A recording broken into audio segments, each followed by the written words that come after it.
Andrew Makepeace Ladd III accepts with pleasure the kind invitation of Mr. and Mrs.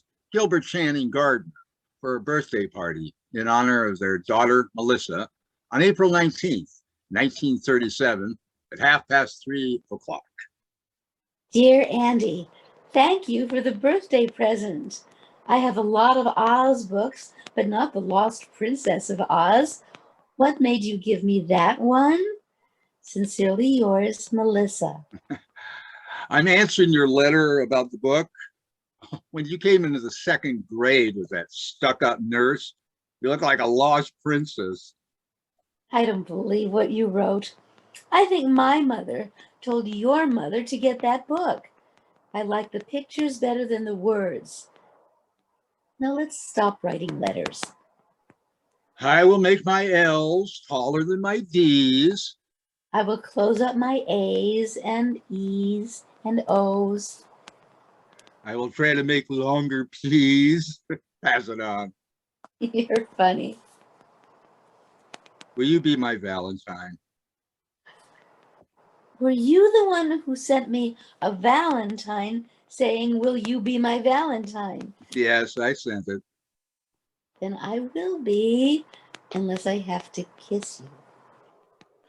When it's warmer out, can I come over and swim in your pool? No, you can't.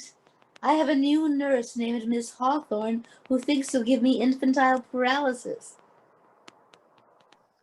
Will you help me go down and get milk and cookies during recess? I will if you don't ask me to marry you again. I will not write personal notes in class. I will not write personal notes in class. I will not. I will not. Merry Christmas and Happy New Year. Love, Andy Ladd. I made this card myself. It's not Santa Claus. It's a kangaroo jumping over a glass of orange juice. Do you like it? I like you, Melissa. My mother says I have to apologize in writing. I apologize for sneaking into the girls' bathhouse while you were changing into your bathing suits. Tell Miss Hawthorne I apologize to her too. Here is a picture I drew of you and me without our bathing suits on. Guess which one is you? Don't show this to anyone. I love you. Oh, here's a picture of Miss Hawthorne without her bathing suit on. You can't draw very well, can you? Thank you for sending me the cactus plant stuck in the little donkey. I've gotten a lot of presents here at the hospital. That's right, thank you notes for everyone. Ugh, I hate it here. My throat's sore all the time. They took out my tonsils. They give me lots of ice cream, but they also take my temperature the wrong way. Merry Christmas and Happy New Year. Why did they send you to another school this year? Merry Christmas. They think I should be with all boys. You made me promise to send you a postcard. This is it. You're supposed to write personal notes on the backs of postcards. For example, here are some questions to help you make things, think of things to say. Do you like Lake Saranac? Is it fun visiting your grandmother? Are your parents really getting divorced? Can you swim out into the deep part of that lake? Or does Miss Hawthorne make you stay in the shallow part where it's all roped off? Is there anybody there my age? I mean, boys. Please write all these answers to these questions. No. No. Yes. Yes. No. Dear Melissa, remember me, Andy Ladd? Well, they sent me to camp so I could be with all boys again. And well, this is quiet hours, so we have to write home. But I've already done that, so I'm writing you there's a real Indian here named Iron Crow who takes us on nature walks and teaches us 6 new plants a day. Yeah, this is okay, except for he forgot about poison ivy.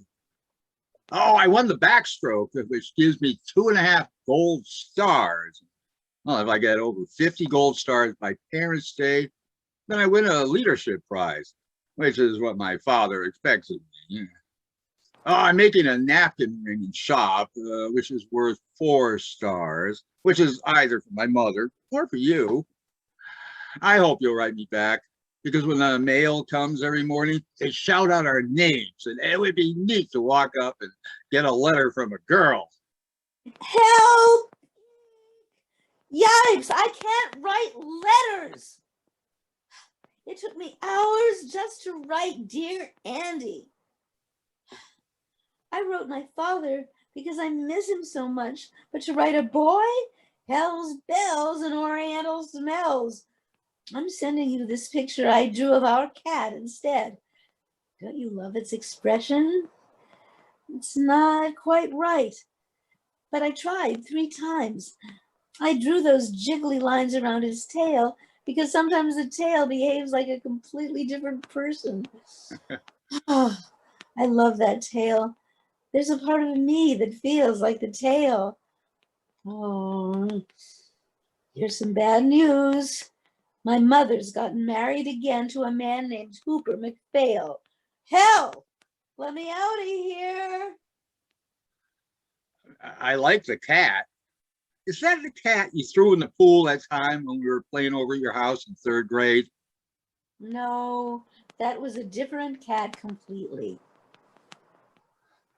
This is a dumb Halloween card. Wouldn't scare anybody. But I'm really writing about dancing school. My parents say I have to go this year, but I don't see why I have to. I can't figure out why they keep sending us away from girls and then telling us we have to be with them. Are you going to dancing school too?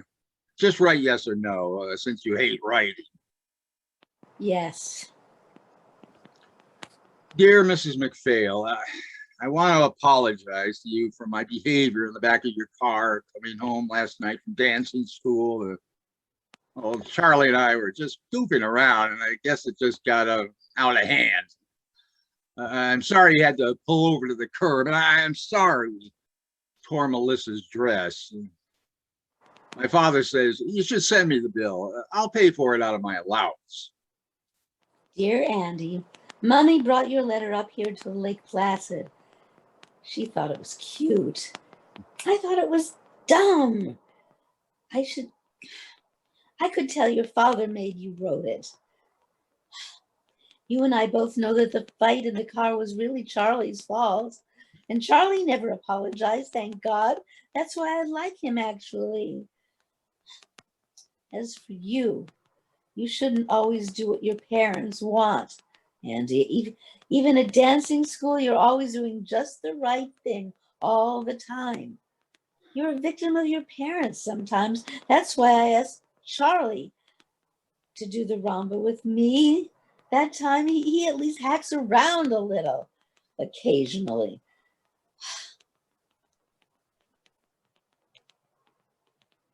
I know it seems jerky, but I actually like to write. I like writing compositions in English. I like writing letters. I like writing you. I wanted to write that letter to your mother because I knew you'd see it, and then you couldn't interrupt. Hint, hint. My father says everyone should write letters as much as they can. It's a dying art. He says letters are a way of presenting yourself in the best possible light to another person. I think that too. I think you sound too much like your father. But I'm not going to argue by mail in any way. The skiing's too good. Get well soon. Sorry you broke your leg. Mommy says I broke it purposely because I'm a self-destructive person and went down Whiteface Mountain without asking permission. All I know is I wish I had broken my arm instead, so I'd have a good excuse not to write letters. I'm enclosing a picture I drew of the bedpan. I'm serious. Don't you love its shape? Andrew M. Ladd III accepts with pleasure the kind invitation of Mrs. R. Ferguson Brown for a dinner in honor of her granddaughter, Melissa Gardner, before the Children's Charity Ball. I'm writing this letter because I'm scared if I called you, I'd end up crying right on the telephone. I'm really mad at you, Andy. Don't you know that when you're invited to a dinner before a dance, you're supposed to dance with the person giving it at least twice? And I don't mean my grandmother either. That's why they give dinner parties, so people get danced with. I notice you danced with Ginny Waters, but you never danced with me once. I think it's rude, that's all. Straighten up and fly right, Andy. How do you expect to get anywhere in life if you're rude to women? Nuts to you, Andy, and that goes twice on Sundays. I didn't dance with you because I got a stretched groin. And if you don't know what that means, look it up sometime. I was going to tell you in person, but I got embarrassed. I stretched it playing hockey last week. Only reason I dance with Ginny Waters is she takes tiny steps. But you always make me do those big spins, and we could have gotten into serious trouble. I tried it at home with my mother at first, and it hurt like hell. Well, that's why I didn't dance with you. I'm using a heating pad now. Maybe we can dance next week at the junior assemblies. I don't believe that hockey stuff. I think Ginny Waters stretched your groin, and next time you cut in, I'm going to stretch the other one. Huh? You obviously don't know what a groin is. You obviously don't know what a joke is. Merry Christmas and a Happy New Year. Guess what? I'm going to see a psychiatrist now. My mother says it will do me a world of good. Don't tell anyone, though. It's supposed to be a big secret. Merry Christmas and Happy New Year. I have a question. Would you please write the answer by mail? Because sometimes when you call, my mother listens on the telephone, and when she doesn't, my little brother does. Here's the question. Do you talk about sex with the psychiatrist? I talk about sex all the time. It's terribly expensive, but I think it's worth it. If I went to a psychiatrist, I'd talk about you. No, seriously, I would. I think about you quite often. Sometimes I think you just like me because I'm richer than you are. Sometimes I really have that feeling. I think you like the pool and the elevator in my grandmother's house and Simpson in his butler's coat coming in with ginger ale and cookies on a silver tray. I think you like all that stuff just as much as you like me. All I know is my mother keeps saying you'd make a good match. She says, if I ever married you, I'd be set up for life. But I think it's really just physical attraction. Well, that's why I like going into the elevator with you at your grandmother's that time. Want to try it again? Help! Let me out of here! They shipped me off to this nunnery. It's the end of the absolute world. We have to wear these sappy midi blouses and learn posture and gym and speak French out loud in class. Aidez-moi, aidez-moi, mon chevalier. Oh, God, it's crappy here. All the girls squeal and shriek, and you can hear them barfing in the bathroom after the evening meal. We can only go to Hartford one day a week if we find a chaperone. And there are only 2 dances with boys a year. And if we're caught drinking, even beer, it's wham bam onto the next train and home, which is worse. Can you come visit me some Sunday afternoon? We can, we can, we can invite boys to tea from 4 to 6. There are all these biddies sitting around keeping watch, but if the weather's good, we could walk up and down the driveway before we have to sign in for evening prayers. They've made me room with this fat, spoiled Cuban bitch who has 9 pairs of shoes, and all she does is lie on her bed and listen to Finian's Rainbow. How are things in Guacamora? Who gives a shit about how things are there? It's here where they're miserable. The walls of this cell are puke green, and you can't pin anything up except school banners and pictures of your stupid family. What family? Am I supposed to sit and look at a picture of Uber McPhail? Oh, come save me, Andy. Or at least write. Just as I can hear a boy's voice, even on paper. I just got your letter. Well, they shipped me off too. Last minute decision. Your mother told my mother it would do me good. And she said I was a diamond in the rough. All right, as soon as I'm smoother. Dear Diamond, you too? Oh, I give up. Why do they keep putting us together and then pulling us apart? I think we're all being brought up by a bunch of foolish farts. Now, I have to write letters, which I hate, but don't let them smooth you out, Andy. I like the rough parts. In fact, sometimes I think you ought to be a little rougher. Love, me. I'm very sorry to be so late in replying, but I haven't had much time. I also have a lot of obligations. I have to write my parents once a week, and 3 out of 4 grandparents separately once a month. Minnie, our cook, who sent me a box of fudge. Plus, I have all my schoolwork to do, including a composition once a week for English, another for history. My grandmother gave me a new Parker 51 and some writing paper with my name on it as a going away present. But still, that's a lot of writing I have to do. Well, last week, I was so tied up, I skipped my weekly letter to my parents, and my father called the school long distance about it. Well, I had to go up on the carpet in front of the rector and say I wasn't sick or anything. I was just working. And so I had to write my parents 3 pages to make up for the week I missed. So that's why I haven't written till now. Phew.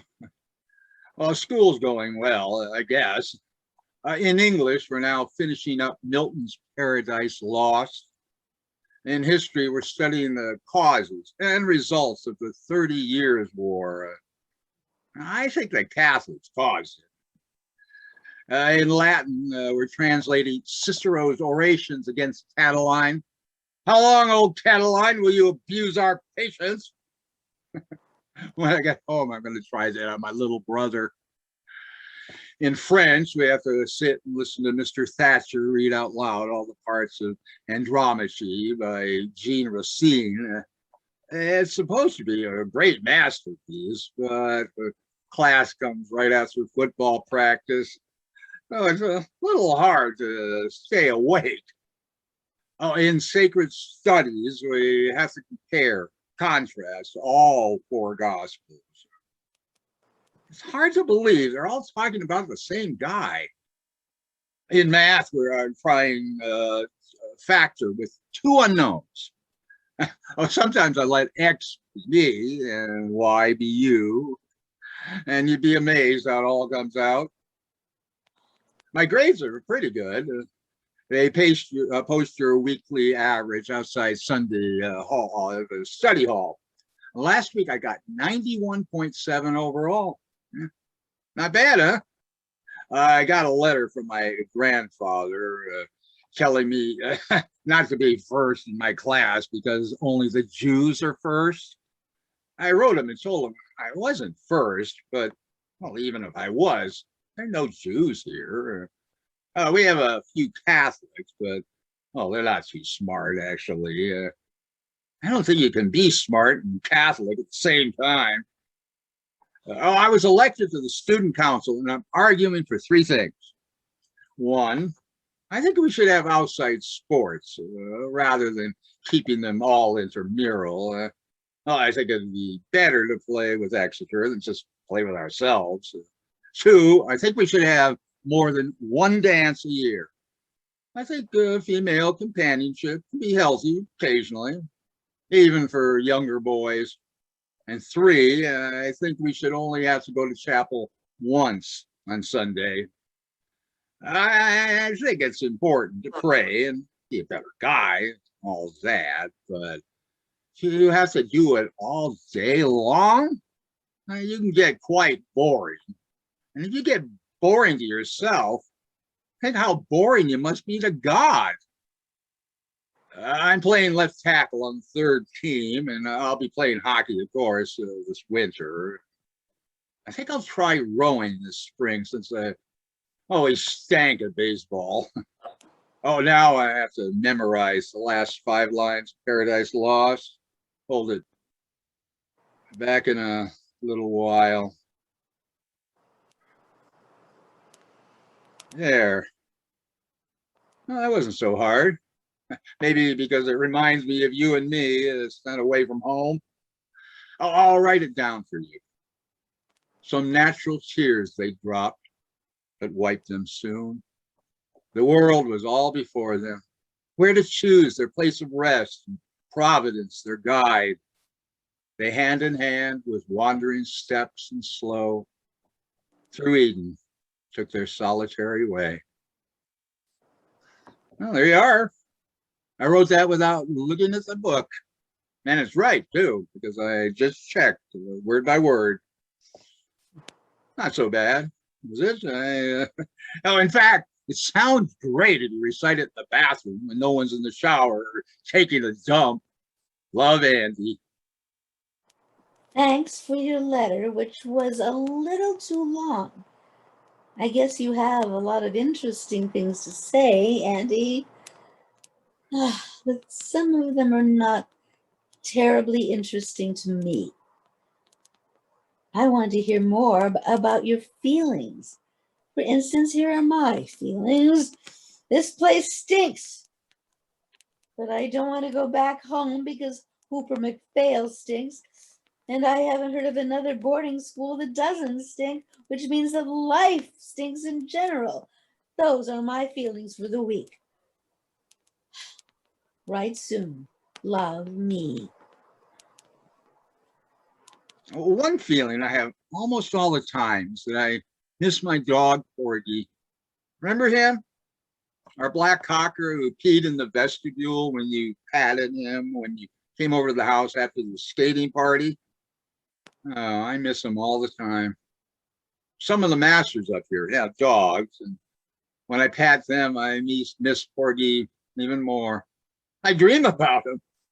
Oh, I wrote a composition about him for English called Will He Remember? And got a 96 on it. It was about how I remember him, but will he remember me? I have a picture of him on my bureau right next to my parents. By the way, can I have your picture too? Here's a picture of me taken at the Hartford bus station. I was all set to run away and then decided not to. This is all you get until I get my braces off Christmas vacation. Don't look at my hair. I'm changing it. By the way, do you know a boy there named Spencer Willis? There's a girl here, Annie Abbott, who met him at Edgartown last summer, and he thinks he's cute. Would you ask him what he thinks of her?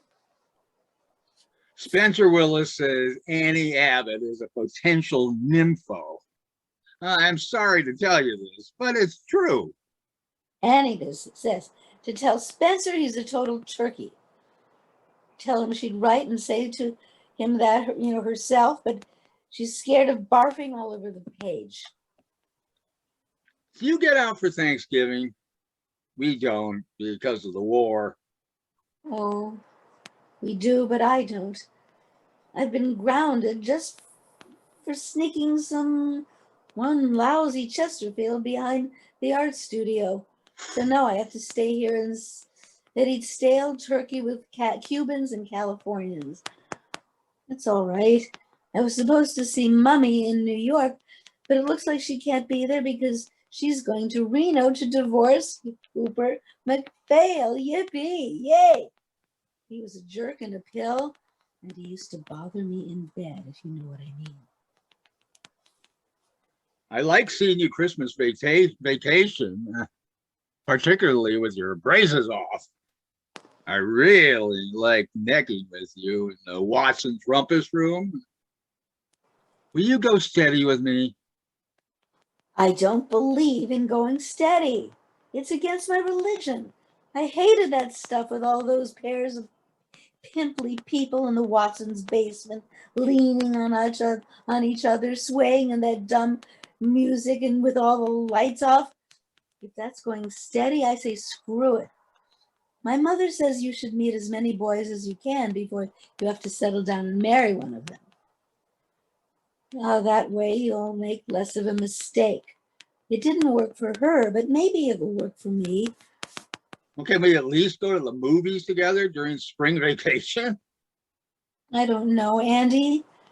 I like seeing you, but I don't want to go home much more anymore.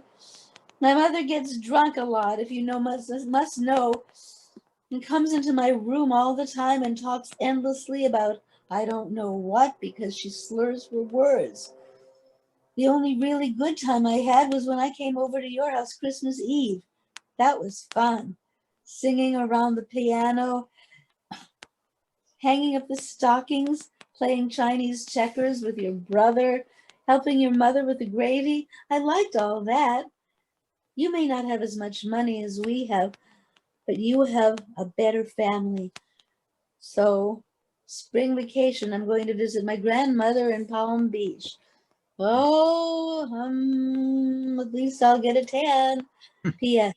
Enclosed is a picture I drew of your dog, Porgy, whom I remember from Christmas Eve. The nose is wrong, but don't you think the eyes are good? I'm stroking the fourth crew now. Yesterday I wrote number 2 on the third. Tomorrow I may roll 6 on the second, or number 4 on the fifth.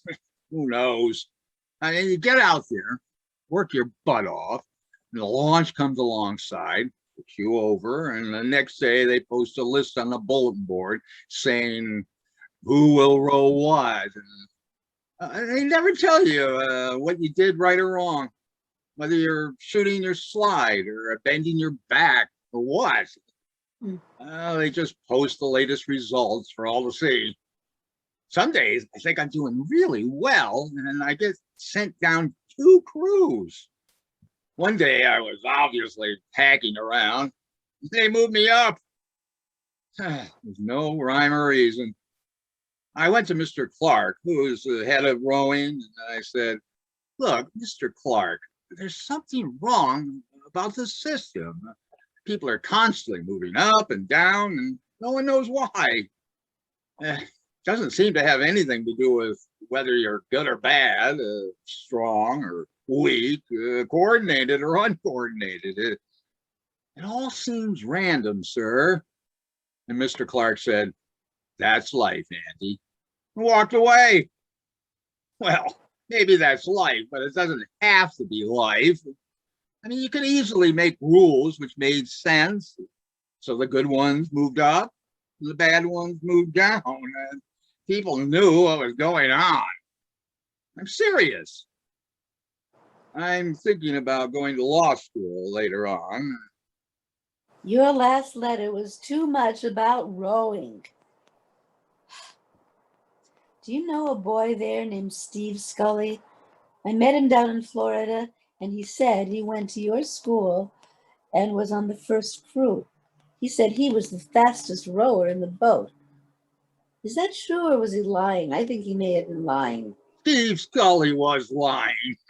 He doesn't even row. And even if he did and rowed faster than anyone else in the same boat, he messed the whole thing up.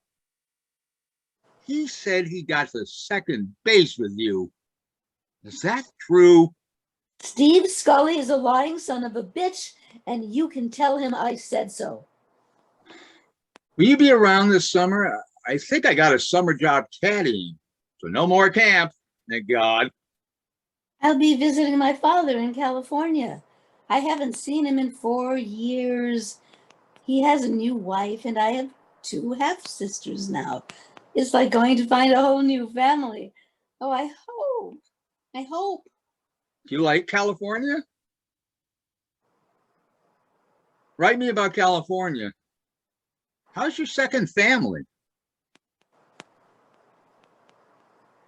Did you get my letters? I checked with your mother and I had the correct address. How come you haven't answered me all summer? Back at school now, I hope everything is okay with you. Did you get my letters on California? Or did you have a wicked stepmother who confiscated them? I don't want to talk about California, ever. For a while, I thought I had 2 families, but now I know I really don't have any. You're very lucky, Andy. You don't know it, but you are. But maybe I'm lucky too, in another way. I was talking to Mrs. Wadsworth, who comes in from Hartford to teach us art. She says I have a real talent, both in drawing and in painting. And she's going to try me out in pottery as well. She says some afternoon she's going to take me just by myself to her studio in Hartford, and we'll do life drawings of her lover in just a jockstrap. Don't laugh. She says art and sex are sort of the same thing. Dear Melissa, I have 4 questions, so please concentrate. 1, will you come up to the midwinter dance? 2, if so, can you arrive on the 11:22 Friday night train? 3, does the rector's wife have to write your headmistress telling her where you'll be staying? 4, does the rector's wife also have to write your mother? The answer is yes, except for my mother, who won't care.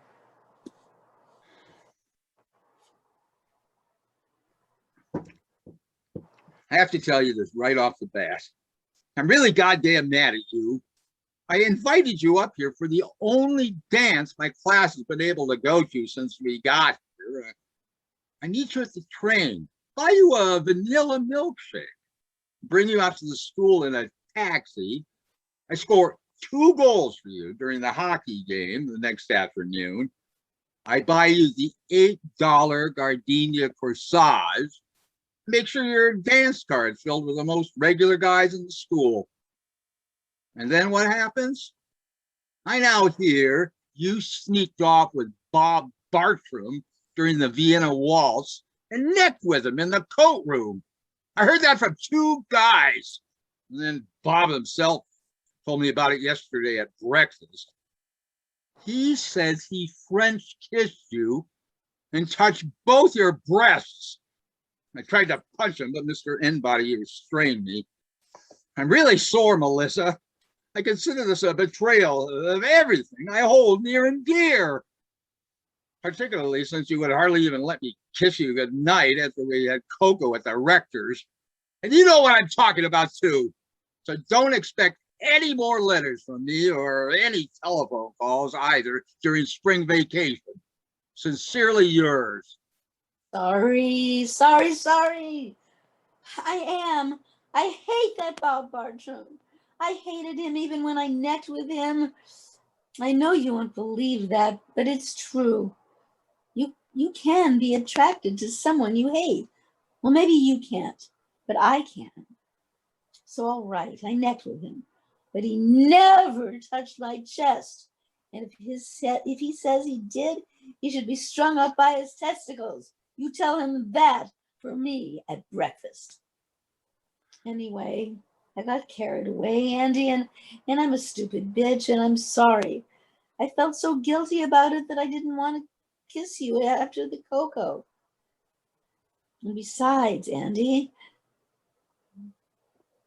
go for, how do I say this? With you, it's different. You're like a friend to me. You're like a brother. I never had a brother, and I don't have too many friends, so you're both, Andy, you're it. My mother says you must never say that to a man, but I'm saying it anyway, and it's true.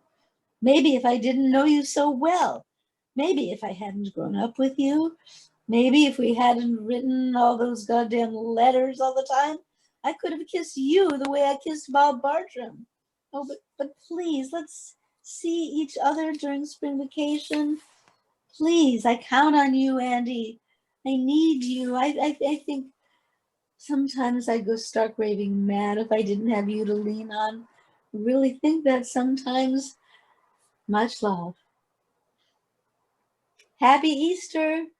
I know no one sends Easter cards except maids, but here's mine anyway, drawn with my hot little hands.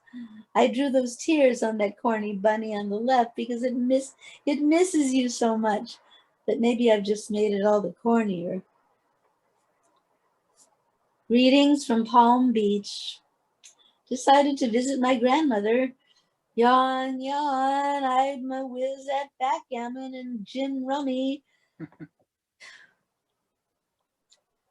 Here you took Gretchen Lascelles to see Quo Vadis and sat in the loge and put your arm around her and smoked.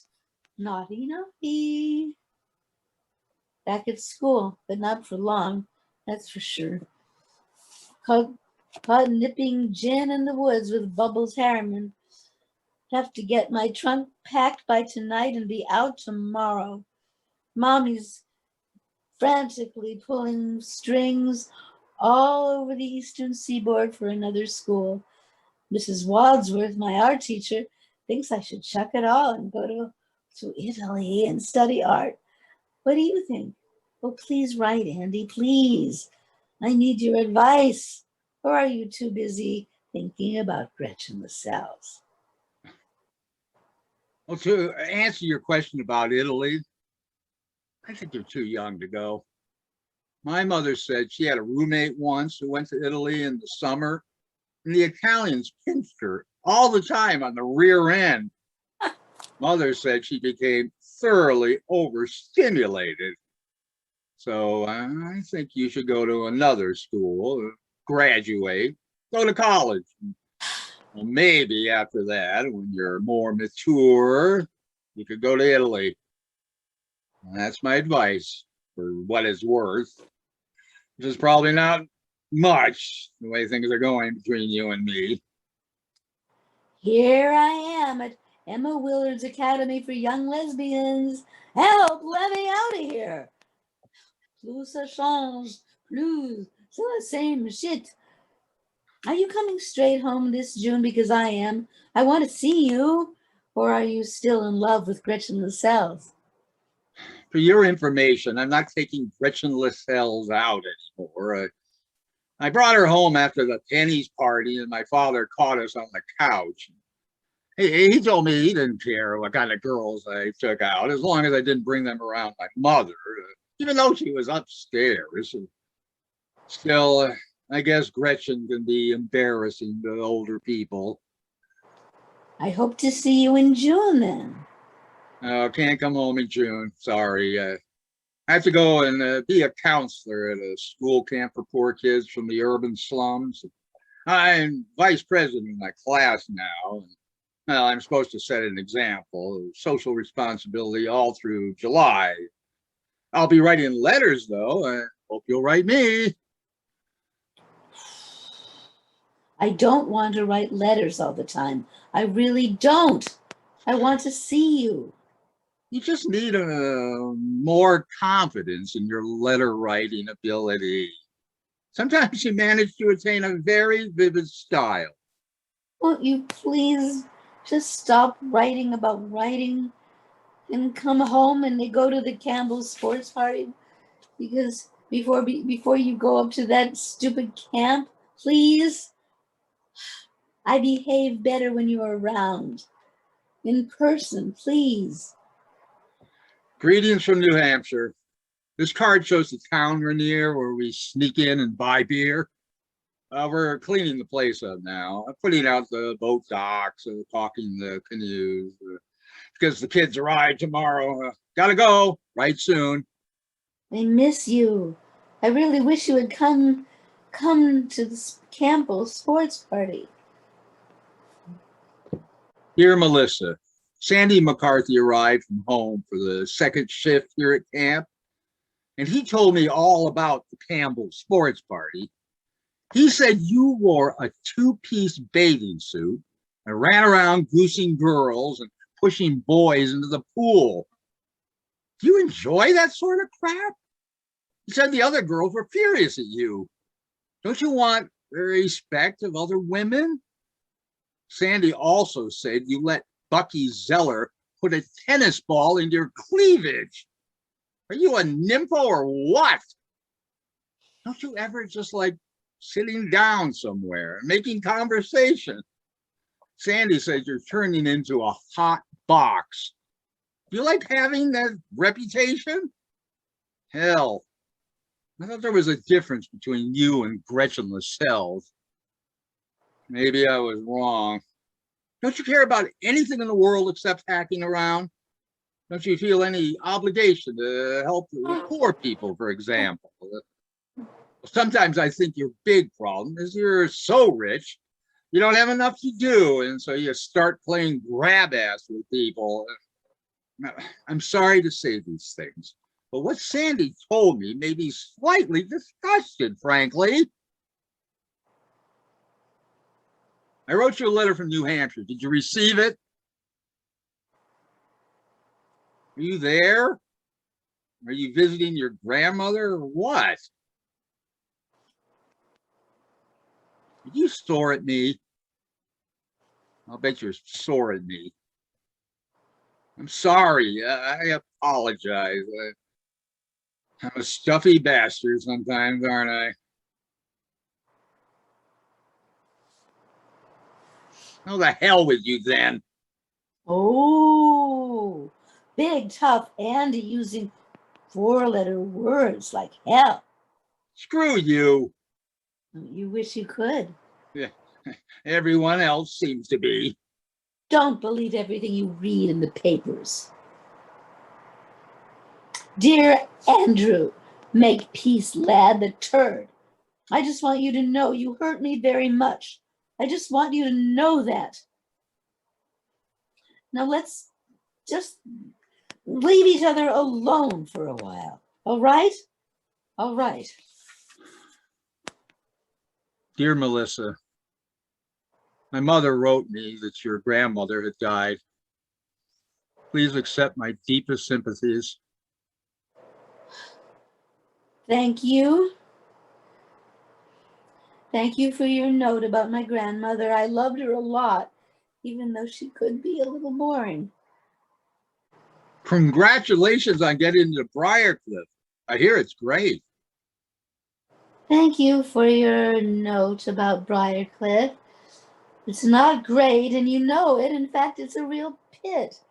But it's close to New York, and I can take a train in and take drawing at the Institute there 3 days a week.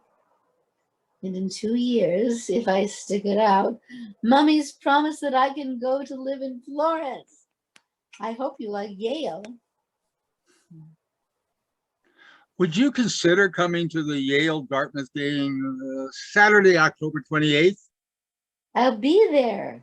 Oh, damn. Oh, I'm sorry, Melissa. I have to cancel. My parents have decided to visit that weekend, and they come first, according to them.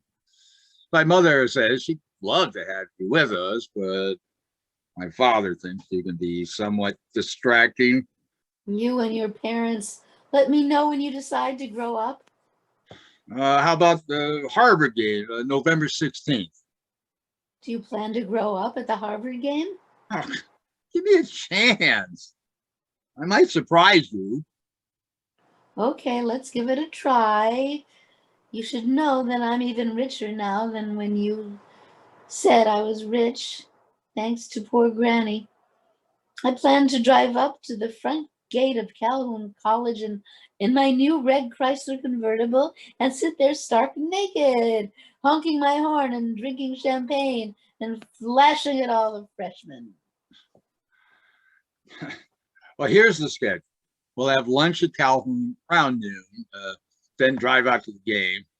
Then there's a sea breeze party at the fence club afterwards, and an eggnog brunch at St. Anthony's the next day. I'll reserve a room for you at the Taft or the Duncan. Now, probably the Taft, since the Duncan is a pretty seedy joint. Make it the Duncan. I hear the Taft is loaded with parents, all milling around the lobby, keeping tabs on who goes up in the elevators. Can't wait till the 16th. The Duncan it is. Hubba hubba, good year rubber. Dear Andy, this is supposed to be a thank you note for the Yale Harvard weekend, but I don't feel like writing one, and I think you know why. Love, Melissa. Dear Melissa, I keep thinking about the weekend. I can't get it out of my mind. It wasn't much good, was it? And I don't mean just the Duncan. I mean the whole thing. We didn't really click, did we? I always had the sense you were looking over my shoulder, looking for someone else. And ditto with me. Both of us seemed to be expecting something different from what was there. And as far as the Hotel Duncan, I don't know. Maybe I had too many sea breezes, or maybe you did. But what I really think is that there were too many people in the hotel room. Besides you and me, it seemed my mother was there egging us on, and my father shaking his head, and your mother zonked out on the couch, and Mrs. Hawthorne, your grandmother, is sitting on the sidelines watching us like hawks. Anyway, I was a dud. I admit it. I'm sorry. I went to the infirmary on Monday and I talked to the doctor about it. And I said these things happen all the time, particularly when there's a lot of pressure involved. The woman doesn't have to worry about it so much, but the man does. Anyway, it didn't happen with Gretchen Lascelles. You can write her and ask her if you want. You know what I think is wrong? These letters. These goddamn letters. That's what's wrong with us, in my humble opinion. I know you more from your letters than I do in person. Maybe that's why I was looking over your shoulder. I was looking for the person who's been in these letters all these years, or for the person who's not in these letters. I don't know. All I know is you're not quite the same when I see you, Andy. You're really not. I'm not saying you're a jerk in person. I'm not saying that at all. I'm just saying that all this letter writing has messed us up. It's a bad habit. It's made us seem like people we're not. So maybe what was wrong was that there were two people missing in the Hotel Duncan that night, namely the real you and the real me. Whatever the matter is, we're in real trouble, you and I, and that I realize. So now, what do we do about it? Now, maybe we should just concentrate on dancing together, and then we can still hold each other and move together and get very subtly sexy with each other and not have to deliver the goods all the time, if you know what I mean. Come to think of it, maybe that's why they sent us to dancing school in the first place. Maybe that's why dancing was invented. At least we should stop writing letters for a while. You could start telephoning me, actually. Here's my dorm number, Wilson 12486. I hate talking to you on the telephone. Yours is in the hall, and ours is right by the college dining room. People are always coming, going, making cracks. Telephoning is not letter writing at all. I called the telephone company and they put in a private phone in my room. Rogers 22403. It's sort of expensive, but at least we can talk. The reason I'm writing is because your phone always busy, or else ours is. I can't afford a private one. Maybe we should start writing letters again. No letters, please. Now, order that telephone. I'll lend you the dough. Just think about it. You can talk back and forth and hear somebody's real voice and get to know someone in life rather than on writing paper, for God's sake. Now get that phone, please. I'm writing because when I telephoned you, you just hung up on me. Well, one thing about letters, can't hang up on them. You can tear up letters, though. Enclosed are the pieces. Send them to Angela Atkinson at Sarah Lawrence. What the hell's the matter? I hear you are now writing love letters, long letters, twice a week to Angela Atkinson. That's what's the matter. Okay, here goes. The reason I'm writing Angie Atkinson is because I just don't think I can stop writing letters, particularly to girls. You know, as I told you before, in some ways I feel most alive when I'm holed up in a corner somewhere writing things down. I pick up a pen and almost immediately everything seems to take shape around me. I love to write. I love writing my parents because then I become the ideal son. I love writing essays for English because I am, for a short while, a true scholar. I love writing letters to the newspaper, notes to my friends, Christmas cards, well, anything where I have to put down words. I love writing you most of all. I always have. I feel like a true lover when I'm writing you. This letter, which I'm writing with my own hand, with my own pen, in my own penmanship, comes from me and no one else. And is a present of myself to you. It's not typewritten, though I've learned how to type, and there's no copy of it, though I suppose I could use a card in, and it's not a telephone call, which is dead as soon as it's over. No, this is just me. Me, the way I write, the way my writing is, the way I want to be to you. Giving myself to you across a distance, not keeping or retaining any part of it for myself, giving this piece of myself to you totally. And you can tear me up, throw me out, or keep me. Read me today, tomorrow, anytime you want, till you die. Oh, oh boy, Andy. Love, Melissa. No, I meant what I wrote in my last letter. I thought about it. I thought about all those dumb things that were done to us when we were young. We had absent parents, slapping nurses, stupid rules, obsolete schooling, empty rituals, hopelessly confusing sexual customs. Oh my God. When I think about it now, it's almost unbelievable. It's a fantasy. It's like back in the Oz books, the way we grew up. But they gave us an out in the land of Oz. They made us write. They didn't make us write particularly well, and they didn't always give us important things to write about.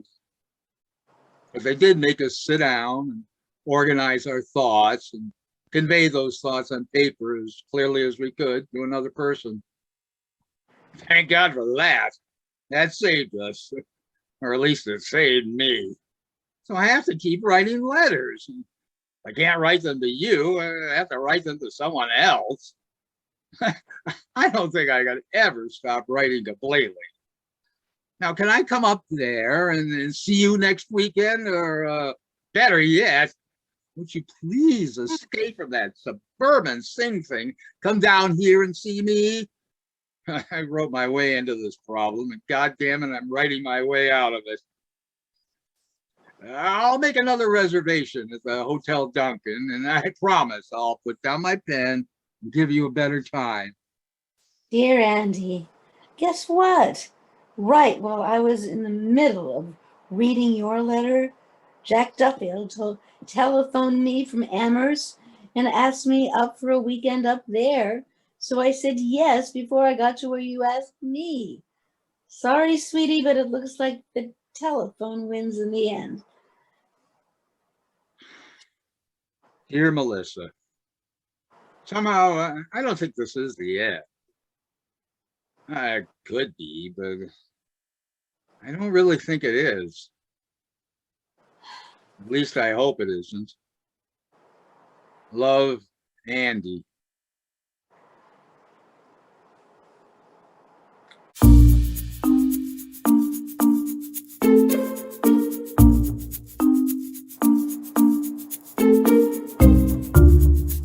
Hey, yoo-hoo! Look where I am. Florence. Whoops. I mean, Firenze. I love it. What are you doing in Florence? What am I doing? I'm painting, among other things. Well, good luck with the painting. Go slow on the other things. Merry Christmas. Buon Natale. Happy birthday. Mother wrote you won an art prize at Perugia. She said it was a big deal. Congratulations. Congratulations on making scroll and key, whatever that is. Merry Christmas from the land of Oz. Felicita Navidad from the Costa del Sol. Happy birthday from the Sterling Library. Heard you graduated summa cum laude and with all sorts of prizes. Sounds disgusting. Anchors away. Here I am looking like Henry Fonda, Mr. Roberts, writing this during the mid-watch on the bridge of a giant attack aircraft carrier, churning through the Mediterranean in the wake of Odysseus, Lord Nelson, Richard Halliburton.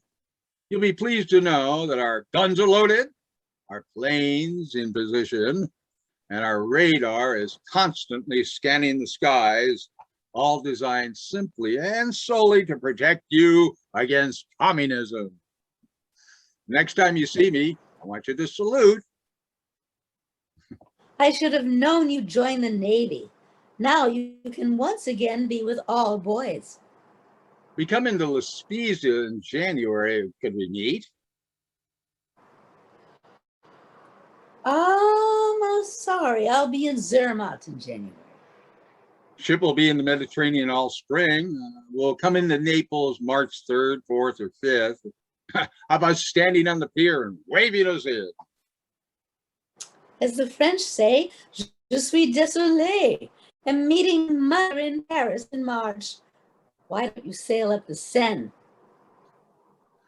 Merry Christmas from Manila. I've been transferred to an admiral's staff. Happy New Year from Aspen. What are you doing in Aspen? Going steadily downhill. Hello from Hong Kong. Goodbye to San Francisco. Konnichiwa, Ohio gozaimasu. Shore duty in Japan. Hey, you. Rumor hath it you're hooked up with some little Jap bar girl out there. Say it isn't so. Mother wrote that you're living with some Japanese geisha girl and your family's all upset. Is that true? Did you get my letter? You're so far away, and your Navy address is so peculiar that I'm not sure I'm reaching you. I hear you're seriously involved with a lovely Japanese lady. Would you write me about her? Merry Christmas and Happy New Year. I thought you might appreciate this card. It's a print by the 19th century artist Hiroshige. It's called Two Lovers Meeting on the Bridge in the Rain. Love, Andy. Hey, you sly dog. Are you getting subtle in your old age? Are you trying to tell me something? If so, tell me more. I told my psychiatrist about the great love affair you're having in Japan. I said, I felt suddenly terribly jealous. He said that most American men have to get involved with a dark-skinned woman before they can connect with the gorgeous blonde goddesses they really love. He brought up James Fenimore Cooper and Faulkner and John Ford movies. And went on and on. Is that true? Would you write me what you think? I'm dying to hear from you. Did you get my last letter? I hope I didn't sound flip. Actually, I've just become involved with someone too. His first name is Darwin, and he works on Wall Street, where he believes in the survival of the fittest. I'd love to hear from you. Your mother told my mother that you've decided to marry your Japanese friend and bring her home. Oh, no. Gasp. Sob, sigh, say it isn't so. I've decided to marry Darwin. He doesn't know it yet, but he will. Won't you at least wish me luck? Lieutenant Junior Grade Andrew M. Ladd III regrets he's unable to accept the kind invitation of Dear Andy, thank you for the lovely Japanese bowl. I'll put flowers in it when you come to visit us, if you come to visit us, and if you bring flowers. Maybe you'll just bring your Japanese war bride, and we can all sit around and discuss Rashomon. I know you like Darwin. When he laughs, it's like Pinocchio turning into a donkey. We're living in a carriage house in New Canaan, close to the train station, and I've got a studio all of my own. P.S. Won't you please write me about your big romance? Mother says your parents won't even talk about it anymore. Dear Melissa, I'm writing to tell you this. Outside of you, and I mean outside of you, this was probably the most important thing that ever happened to me. And I mean was, because it's over. It's gone. I'm coming home, and that's all I ever want to say about it. Never again. Mr. and Mrs. Darwin H. Cobb announced the birth of their daughter, Francesca. Many congratulations on the baby. Harvard Law School yet? Are you getting all stuffy and self-important? Well, as you know, I've always liked to write letters. I decided I might do better trying to write laws, which, well, after all, are the letters that civilization writes to itself. Yes, you are getting all stuffy and self-important. Come and have a drink with us sometime. We're right on the way to New York, and sooner or later, everyone comes to New York.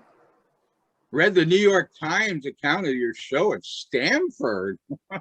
Sounds like you're causing a series of seismic shocks up and down the Merritt Parkway. Don't joke about my work. There's more there than what they said in your goddamn Bible, the New York Times, and closed to see what other critics said. Notice they think I'm good. I am too. Or could be if I can only focus. Sorry. I know you're good. I've always known it. Here you made law review, whatever that means. I assume you review laws. I wish you'd review some of the marriage laws. Just a quick note. You in any trouble? I don't understand your last note. We're fine. All fine. Everyone's fine. Congratulations on baby number 2. Number 2 is a perfect way to describe this particular baby. Greetings from Washington. Here clerking for a Supreme Court justice, which isn't quite as fancy as it sounds. Dear Andy, I was very sorry to hear about the death of your father. I know he was a great influence on you, and I know you loved him very much. I also know he didn't like me. I'm sure he thought I was bad for you, and I probably was. Still, he was a good, decent man, and I always knew where I stood with him when you'd bring you home to your family back in the old days, back in the land of Oz. I wish I'd had a father like that. Please accept my deepest sympathies. Love, Melissa. Dear Melissa, thank you for your note on my father. I did love him. He was a classy guy, best of his breed.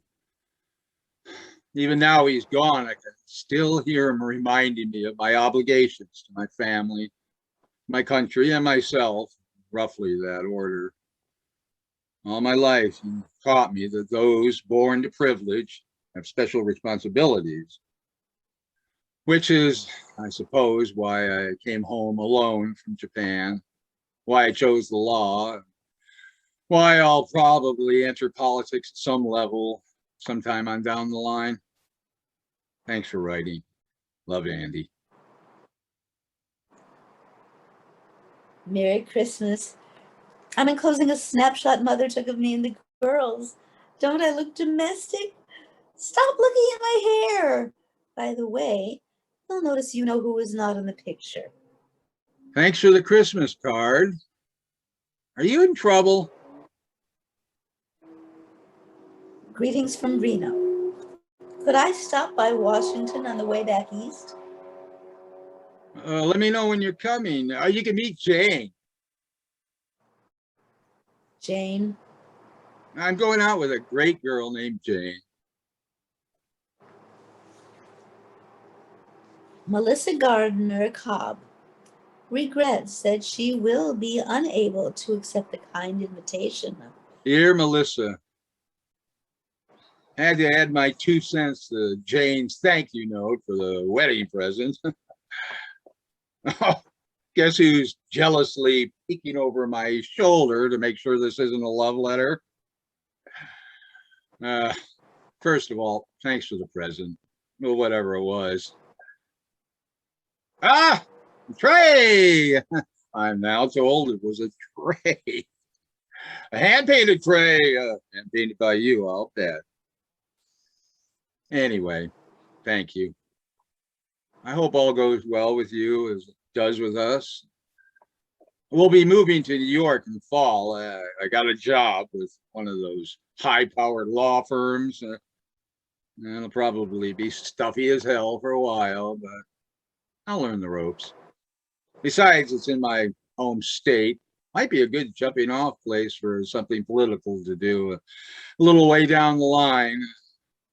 We both want you to come to dinner once we're settled in. Don't say you never come to New York. Sooner or later, everyone comes to New York, as someone once wrote me long, long ago. Merry Christmas from us to you. Where are you these days? Happy birthday. See, even a married man never forgets. Get well soon. Mother wrote that you had had some difficulty. I hope it's not serious. By now you're feeling fine. I can't remember exactly what a full dozen of red roses are supposed to say, but oh, here they are. And I hope they say, cheer up. Hey, I sent you some flowers a while back. Did you receive them? Are you all right? Dear Andy, yes, I'm all right. Yes, I got your flowers. Yes, I'm fine. No, actually, I'm not fine. And they tell me I've got to stop running around saying I am. I'm here at this posh joint outside Boston, drying out for $155 a day. One of my problems is that I got slightly too dependent on the kickapoo joy juice, a habit which they tell me I picked up during the party days back in our town. Another is that I slide into these terrible lows. Mummy says I drag everybody down, and I guess she's right. Anyway, the result is that my ex has taken over custody of the girls, and I'm holed up here popping tranquilizers, talking my head off in single and group psychiatric sessions, and turning into probably the biggest bore in the greater Boston area. Have you thought about doing some painting again? Well, that might help. Did you get my note about taking up art? You were good. You know it. You should keep it up. I did get your note. I have taken it up, and it helps, really. Thank you. I'm channeling my rage, enlarging my vision. All that. I hope all goes well with you and wait, hold it. I'm looking it up in my little black book. Aha, Jane. It's Jane. I hope all's well with you and Jane. Merry Christmas from Andy and Jane Ladd and Andrew the Fourth. I guess the name of the dog. Porgy. You got it. Merry Christmas from San Antonio. I'm trying the Southwest. I can see the most incredible shapes from my bedroom window. And there's also a pretty incredible shape now sleeping in my bed. Season greetings from the Ladd family. Mother wrote you were planning on getting married again. I did. I'm not now. Donner, Rhodes, and McAllister announced the appointment to partnership of Mr. Andrew M. Ladd III. Dear Andy, now you're such a hotshot lawyer. Could you help me get my children back? Darwin hardly lets me near them, and when he does, they behave as if I had some contagious disease. I wasn't much of a mother, but maybe I could improve if I just had the legal responsibility. Better stay out of this one. Our past connections, conflict of interest. Hello from Egypt. I'm trying to start again in the cradle of civilization. Christmas greetings from the Ladds. Andy, Jane, Drew, Nicholas, and Ted. And of course, Porgy. I'm thinking of moving to Los Angeles. Do you know anyone in Los Angeles? Does anyone know anyone in Los Angeles? Joy to the world from all the Ladds. Note our new address. Merry Christmas. Hey, you. What's going on? Just when I decide to move to New York, I see you've scampered off to the suburbs. I find the suburbs generally safer. Chicken. Mother wrote that you won some important election for the Republicans. I'm terribly disappointed. I love all politicians, but I find Democrats better in bed. I'm a liberal Republican. with a strong commitment to women's rights. Doesn't that count? Depends on your position.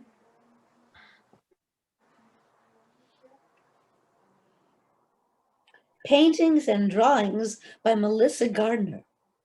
The Hastings Gallery, 422 Broadway, March 18th through April 30th.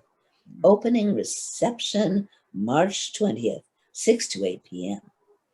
Note I've gone back to my maiden name. That's a laugh. Got your announcement for your new show. Well, good luck. Oh, P.S. I'd love to have one of your paintings. We could use a little excitement on our living room walls. Seriously, what would one cost? Come to the show and find out. Oh, never made your show. Sorry. Things came up. Chicken again. You're right. Actually, it's just as well. I'm going through what the critics call an anarchistic phase. They say I'm dancing on the edge of an abyss. You'd better stay away. I might take you with me when I fall. Dear friends, Jane tells me that it's about time I took a crack at the annual Christmas letter. So here goes. Well, let's start at the top with our quarterback, Jane herself, who never ceases to amaze us all. Not only has she continued to be a superb mother to our 3 sons, but she's also managed to commute into the city and hold down a part-time job in the gift shop at the Metropolitan Museum of Art. Furthermore, she's now well on her way to completing a full-fledged master's degree in arts administration at SUNY Purchase. More power to Jane, so say we all. We are also proud of all 3 boys. Young Drew was soccer captain at Exeter last fall and hopes to go on to Yale. Nicholas, our rebel in residence, has become a computer genius in high school and has already received several tantalizing offers for summer jobs from local electronics firms. And we all know it's tougher to replace our youngsters in meaningful summer employment than to get them into Harvard. So we're very proud how far Nick has come. Ted, our last, but way our least, now plays clarinet in the school band at Dickinson Country Day. Since Jane and I are barely capable of singing "You Are My Sunshine" without going disastrously flat, when we hear him produce his dulcet sounds, we look at each other in wild surmise. Oh, we recently bought a family summer place for my brother and sister and hope to spend as much time as we can there, gardening, relaxing, as the boys say, generally vegging out.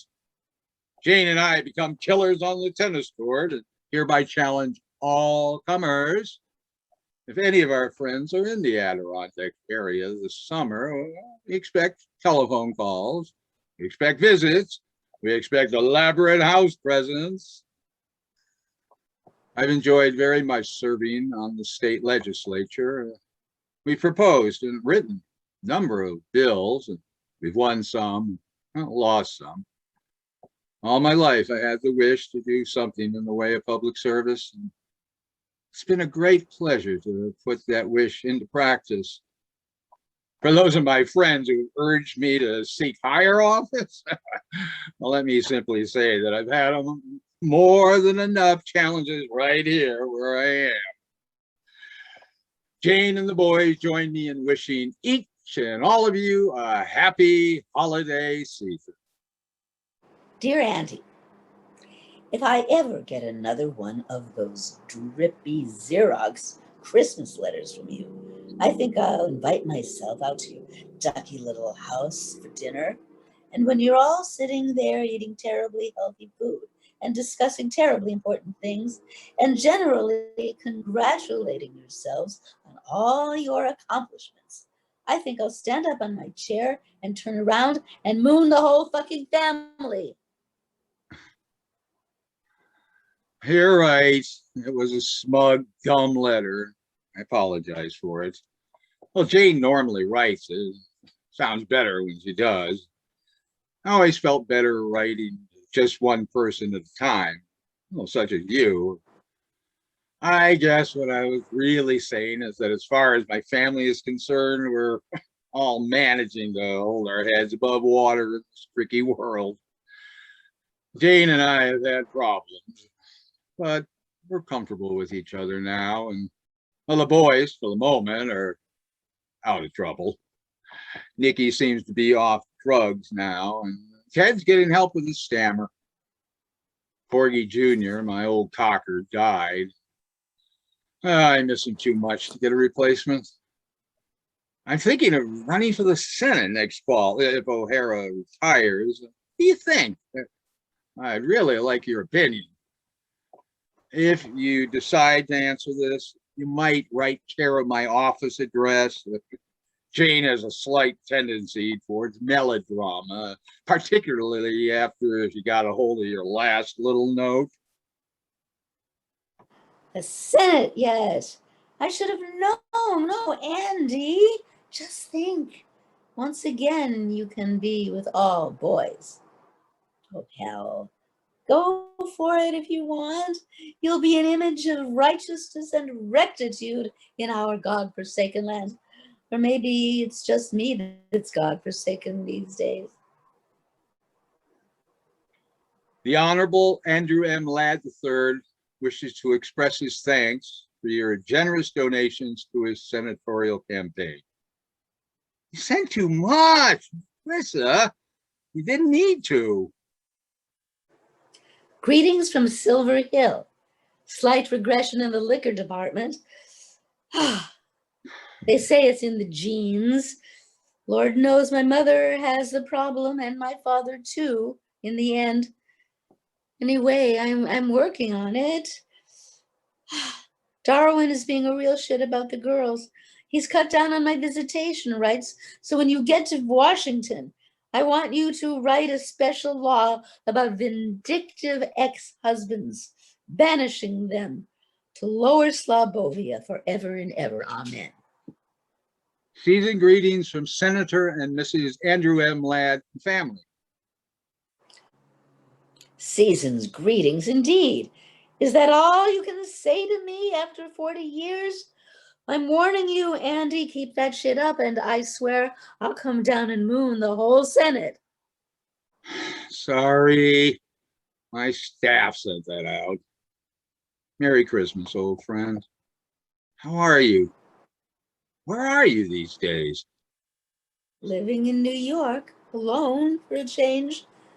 But the big question is, who am I these days? That's the toughie. I keep thinking about that strange old world we grew up in. How did it manage to produce both you and me? A stalwart, upright servant of the people, and a boozed out, cynical, lascivious old broad. The best and the worst, that's us. Oh, don't be so tough on yourself. Get back to your art. I'll try. Merry Christmas, Happy New Year, and much love. Much love? Much love? God, Andy, how sexy.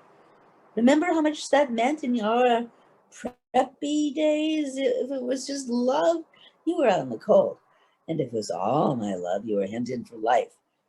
But much meant that things could go either way. Remember?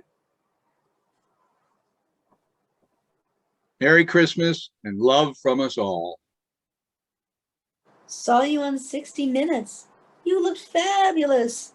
And that was a great little pep talk in the Senate on our responsibilities in Latin America. But don't forget to keep your eye on the ball. Thanks for your card. What ball? The ball is that money doesn't solve everything. It helps, but not as much as people think. Take it from one who knows. That's the ball. Merry Christmas and love. What are you up to these days? I'm trying to work with clay. Remember that kind of clay we used in Mrs. Mickler's art class in the 4th grade? That old gray stuff, we called it plasticine. I'm trying to work with that. I'm making cats, dogs. I even made a kangaroo jumping over a glass of orange juice. Remember that? I'm trying to get back to those, some of those old feelings I had back in the homeland. I have to find feelings, any feelings, otherwise I'm dead. Come down and help me search. I have a studio down in Soho, and we could, we could at least have dinner and talk about old times, couldn't we, Senator Ladd? P.S. Did you know that my mother got married again at the age of 82? My father's brother yet. So now you have to call her Mrs. Gardner again, just like the old days. The wheel seems to be coming around full circle. Hint, hint. A quick note on the way to the airport. When you write, put attention Mrs. Walpole on the envelope. She's my private secretary. I've alerted her. She'll pass your letters directly on to me. Otherwise, the whole office staff seems to get a peek in haste. I'm having a show opening January 28th through February 25th. Won't you come? I'd love to have you see what I've been up to. Maybe we'll ring a few bells, a few old bells. Can't make it. I'll be on an official visit in the Philippines most of February. Then a week spring skiing at Stowe with the boys. Good luck. How'd the show go? Haven't heard from you. Tell me about the show. I want to hear from you, please. The show stank. The crowd hated it. The critics hated it. I hated it.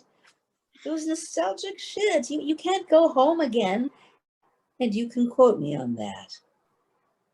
I'm turning to photography now. Realism. That's my bag. The present tense. Look the modern world squarely in the face and don't blink. Oh, Andy, couldn't I see you? You're all I have left. I'll be in New York next Tuesday, the 19th. I'll have to make a fundraising speech at dinner. I could stop by your place afterward. I'll be there all evening. Red roses. This time I think I know what they mean. All I know is that after last night, I want to see you again. Any chance of other fundraisers coming up in the near future? Mrs. Walpole, are you there? Are you delivering the mail? I'm sorry it's taken so long to reply. I've been upstate mending a few fences, then to Zurich for a 3-day economic conference, and then a weekend with Jane, mending a few fences there. Darling, I'll have to ask you not to telephone the office. Every call has to be logged in, and most of them get screened by these overeager college interns who like to rush back to Cambridge and New Haven and announce to their classmates in political science that Senator Ladd is shacking up on the side. The phones simply aren't secure. At long last, the letter beats off the telephone, my love. Oh, guess what? I'm writing this with the old Parker 51 my grandmother gave me when I went away to school. I found it in the back of my bureau drawer with my scroll and key pin and my Lieutenant J.G. bars from the Navy. Oh, and a Zippo letter you gave me at some dance. The pen didn't even work at first. I had to clean it out and traipse all over Washington looking for a store which still sells a bottle of ink. Anyway, it feels good holding this thing again. It feels good writing to you again, longhand. forming my D's and T's the way Miss Emerson taught us so long ago. I know you never liked writing letters, but now you have to. Ha. As for business, I plan to come through New York next Wednesday. I'll call you from the airport if there's time to stop by. Sweetheart, I love seeing you. Come again. We'll be stopping through a week from next. Did you ever dream we'd be so good at sex? Two uptight old wasps going at it like a sale at Brooks Brothers. I figure 50 years went into last night. Well, let's go for 100. Oh my God, come again, soon or sooner. I'm already making plans. Have to go to San Francisco to visit the girls. Couldn't we meet somewhere on the way? I don't see how we can possibly go public. Some country inn, deliciously I seating don't, hotel. I don't see how. See you more than for just a few hours? Price we have to pay. I'm getting so I think of nothing but how we can get together. I'm not sure I can change my whole life so radically. Other politicians have gotten divorced. Rockefeller, Reagan. Jane, children, my particular constituency. You've become the center of my life. If you left, I don't think I can. Because of the coming election. Dear Andy, a reporter called up from the Daily News. What do I do about it? Nothing. I suppose you know all this, but there's a crack about us in Newsweek. And Mother heard some radio talk show where they actually named names. What should I do? Go away? What? Nothing. They called Darwin, you know. They tracked him down. The son of a bitch told them this had been going on for years. Wish it had been. Now they're telephoning. What do I say? Say we're good old friends. Friends, I like. Good, I like. Old, I'm beginning to have problems with. And don't say anything. Hang up. This too shall pass. Will I be seeing you again? Better not for a while. I meant after the election. Better lie low for a while. I miss you terribly. Better lie low. I need you, Andy. You're my anchor man these days. Without you, I'm not sure I can. Hold on now. Just hold on. Where were you? I waited 3 hours hoping that you'd at least call. Please don't telephone. Mrs. Walpole was sick that day, and I haven't seen you in over a month now. the coming election.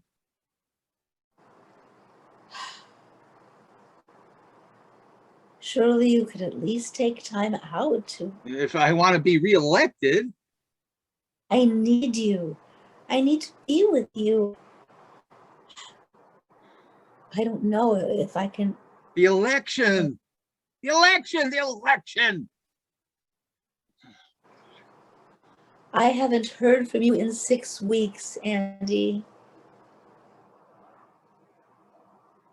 Are you trying to tell me something, Andy? Is this it, Andy? Congratulations on landslide victory. Love, Melissa. Could we meet at your place next Sunday night? Oh, thank God. I meant we have to talk, Melissa. Talk. I'm scared of talk. In fact, I dread it.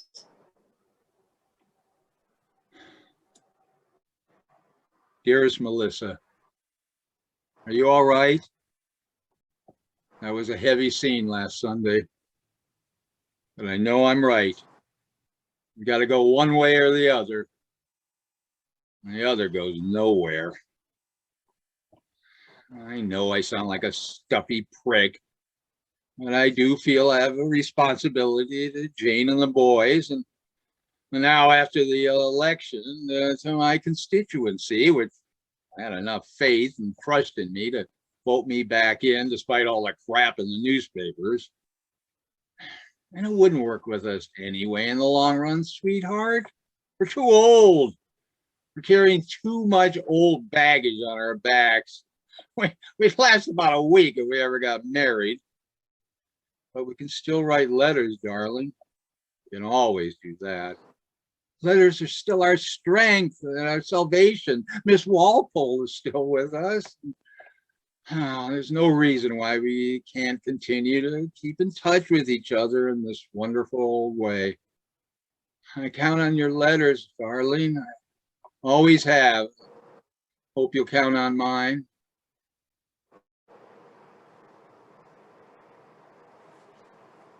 Are you there?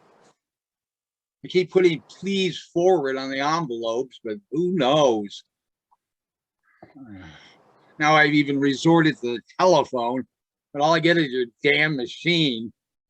Please, I need to hear from you.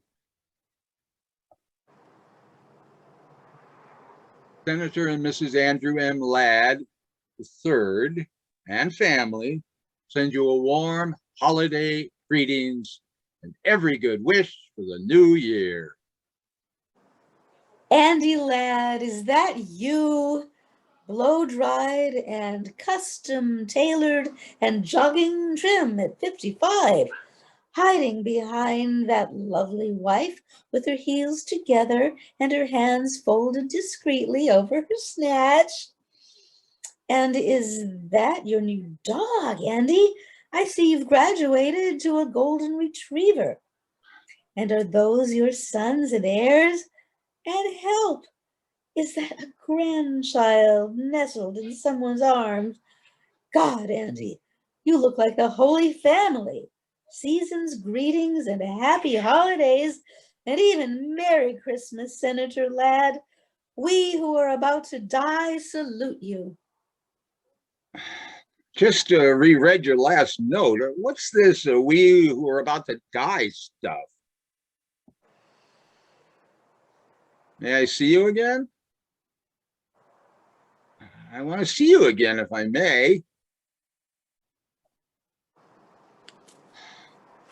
Dear Mrs. Gardner, I seem to have lost touch with Melissa again. I wonder if you might send me your latest address. Dear Melissa, your mother wrote that you'd return to the land of Oz. I'm flying up next Thursday to see you. No, please, don't. Please stay away. I've let myself go. I'm fat. I'm ugly. My hair is horrible. I'm locked in at the funny farm all week. And then Mother gives me weekends if I'm good. They've put me on all sorts of new drugs. And half the time I don't make sense at all. I can't even do finger painting without fucking it up. My girls won't even talk to me on the telephone now. They say I upset them too much. Oh, I've made a mess of things, Andy. I've made a total ghastly mess. I don't like life anymore. I hate it. Sometimes I think that if you and I had just, if we had just, oh, but just stay away, Andy, please. Arriving Saturday morning, we'll meet you at your mother's.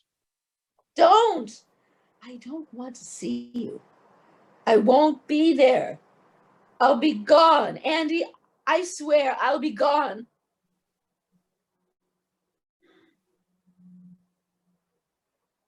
Dear Mrs. Gardner, I think the first letter I ever wrote was to you, accepting an invitation for Melissa's birthday party. Now I'm writing you about her death.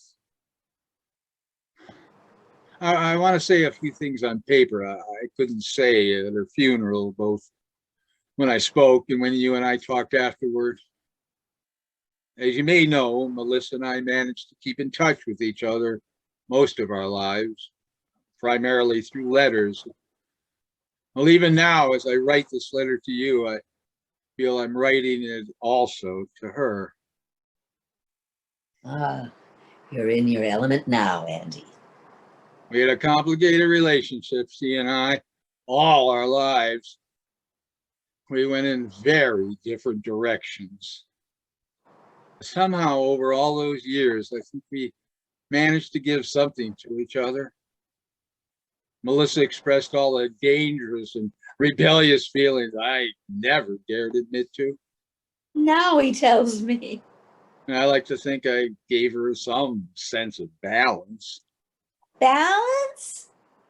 Oh, hell, I give up. Have it your way, Andy. Balance. Most of the things I did in life, I did with her partly in mind. And if I said or did an inauthentic thing, I could almost hear her groaning over my shoulder. But now she's gone. I really don't know how I'll get by without her. You'll survive, Andy. I have a wonderful wife, fine children, place in the world I feel proud of. But the death of Melissa suddenly leaves a huge gap in my life. Oh, no, Andy. The thought of never again being able to write to her, to contact her, to get a signal back from her, fills me with an emptiness, which is hard to describe. No, Andy, stop. I don't think there are many men in this world who've had the benefit, such a friendship with such a woman. But it was more than friendship, too. I know now that I loved her. I loved her even from the day I met her. When she walked into the second grade looking like the lost Princess of Oz. Oh, Andy, please, I can't bear it. I don't think I've ever loved anyone the way I loved her. And I know I never will again. She was at the heart of my life. And already I miss her desperately. I just wanted to say this to you and to her. Sincerely, Andy Ladd. Thank you, Andy.